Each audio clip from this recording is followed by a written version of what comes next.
বন্ধুরা সুপ্রভাত। তোমরা সকলে কেমন আছো? আশা করি ভালো আছো, সুস্থ আছো। আমিও খুব ভালো আছি। কোচবিহারের ছোট্ট গ্রাম থেকে আমি বৃষ্টি। তো দেখো আজকের ভিডিওতে নতুন কিছু বানানোর জন্য মা আর আমি দুজনে মিলে দেখো কাজে লেগে পড়েছি। এগুলো হচ্ছে মাটির দলা। তো সেই মাটির দলাগুলোকে দেখো ইসে দিয়ে আমি বাঁশের একটা খণ্ড দিয়ে ওটাকে বাড়ি মেরে ঝুরি করে নিয়েছি। এখন মাটিগুলোকে জল দিয়ে গুলিয়ে নিয়েছি। তারপর মাটিগুলো একটা বস্তার উপরে দেখো 4 কোণা করে দিয়ে নিয়েছি। তার মাঝখানে কি করেছি, একটুখানি গোল করে নিয়েছি, মাথার সাইডটা। তো দেখো আমি গোল করে নিচ্ছি। গোল করে নিয়ে ওই পাশ দিয়ে এখানে একটা ছোট্ট বাঁশের যে একটা লাঠি হয়, চিকন বাঁশ, ওরকম একটা লাঠি নিতে হবে। সেটাকে ঢুকিয়ে দিয়েছি ওই যে গোলটার ওইখানটায় দেখো, যাতে এখানটায় ভাতের মার আমি যখন উপর করব গালবো তখন যেন এখান দিয়ে পড়ে বাইরে চলে আসে মারটা। সেই জন্য ওই যে বাঁশের একটা নল বলি আমরা, সেটাকে দিয়ে দিয়েছি। আর তারপর ওইভাবে বানিয়ে নিয়ে 8-10 দিন শুকিয়ে নিয়েছি রোদ্রে, উঠানের মধ্যে রেখেই। তো এখন একটুখানি শুকিয়ে গেছে। তারপরে দেখো কি করছি, দুজনে মা আর আমি। তো এখন মা করছে ওই দেখো কাঁচি দিয়ে সাইডে সমান করে 4 কোণা করে কেটে সুন্দর করে একটা সাইজ করে নিচ্ছে। কারণ কি, মাটিটা যখন দিয়েছিলাম তখন তো উঁচু নিচু ছিল, এর জন্য ওই যে আপাতত সাইডটা সুন্দর করে কেটে নিয়েছে।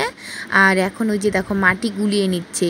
আবার ওই মাটিগুলো দিয়ে কি করবে বলো তো, এই সম্পূর্ণটা লেপে দিবে। তো তাতে কি হবে বলো তো, লেপে দিলে খুব সুন্দর হবে আর কি দেখতে। এই যে কেমন একটা ফোঁটা ফোঁটা হয়ে আছে, এগুলো কিছু থাকবে না, সমস্ত কিছু ঢেকে যাচ্ছে দেখো। তো সেই সুন্দর হবে দেখতে।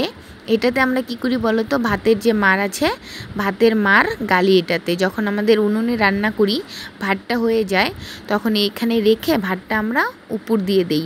তাহলে কি হয় বলো তো, ওই যে গোল জায়গাটা দেখতে পাচ্ছ মাথার সামনে, তো ওই নিচে ওই জায়গাটার মধ্যে ভাতের মারটা যখন পড়ে, তখন কি হয়, ওই যে বাঁশের যে খণ্ডটা দিয়েছি ছোট্ট, সেখান থেকে সব ভাতের মারগুলো বেরিয়ে আমাদের কোনো কিছুতে গামলা বা যেটাই বসাই বাইরে, সেখানটায় পড়ে যাবে, এখানটা কিছুই থাকবে না। আর আমাদের হাত দিয়ে ধরেও রাখতে লাগবে না ভাতের হাঁড়িটা। এমনি তো ভাতের হাঁড়ি যে প্রচুর গরম থাকে, আর এমনিতে হাত দিয়ে ধরে উপর দিলে কি হয় বলো তো, প্রচুর রিস্ক হয়, কখন হাত থেকে পিছলে পড়ে যায়। সেই জন্য মা এই বুদ্ধিটা করেছে। এখানটায় যখন উপর দিয়ে দিবে, এই যে উঁচু জায়গাটা দেখতে পাচ্ছ, এটা কিন্তু একটা উঁচু মাটির দলা দিয়ে করেছে। তো এই জায়গাটা কিন্তু কি করবে, ভাতের হাঁড়িটা হেলিয়ে রেখে দিবে, আর ওই জায়গাটা মাঠটা পড়বে ভাতের। তো তখন ওইখান থেকে মাঠটা বাইরে চলে আসবে এই যে বাঁশের পাইপটা দিয়ে, আর এখানটা ওই হেলিয়ে রাখবে। যখন ভাত হয়ে যাবে তখন উঠিয়ে আবার এখানেই বসিয়ে রাখা যাবে। তো জিনিসটা কিন্তু দেখতে খুব সুন্দর। তো আমাদের বানানো হয়ে গেছে, তো শুকিয়েও নিয়েছি দেখো। তারপরে মোটামুটি আরও 7 দিন শুকিয়ে নিয়েছি। টোটাল বলতে গেলে 15-16 দিন সময় লেগে গেল আমাদের এটা বানাতে, শুকিয়ে নিতে, বানিয়ে।